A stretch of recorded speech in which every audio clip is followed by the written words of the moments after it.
Hi guys, and welcome back to my garden. It's supposed to be a tropical garden, but to be honest, it's freezing out here, freezing. We had a really bad frost the other night, and I've got it behind me. I've had it for some years, a Gunnera Manicata. It's planted in a pond that is overgrown, so you can't see the pond anymore, but it loves the water around the roots. And it's time to cover it up, because what I've got to do, I've got to protect those crowns of the plant from getting a severe frost, because that could actually kill it if it was really bad. Normally what I do every year, I put a little bit of covering over, then I cut back the leaves, remove the stalks and put the leaves back over the crowns, and that's just enough to protect it. And when I do this job, this is my favourite tool. This is an old machete thing that I've got here, and that is a perfect tool for this job. Hacking away. I love it. So anyway, let me show you a little bit closer. As you can see, this is the frost damage. It's quite bad. I mean, it's gone right the way down that stalk there.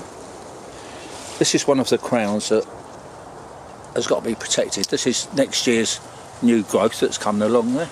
It's still got a little perky leaf there that's managed to survive. I don't know how. This here is one of the old flowers, and like I say, this thing here looks prehistoric, doesn't it? Really strange. But you know, frost has got this leaf. This leaf's okay, but it's got to go. There's another crown there, and there's a few little ones over the back there. So anyway, without further ado, as they say, I'm going to make a start. But before I do, here's a very quick glimpse of what the plant looked like back in August. Magnificent. And you can see my August garden tour if you wish. It's in one of my videos.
There we go, that should keep that as snug as a bug in a rug right through until next, probably May. Thanks for watching, guys. Hope to see you all again next time. Bye for now.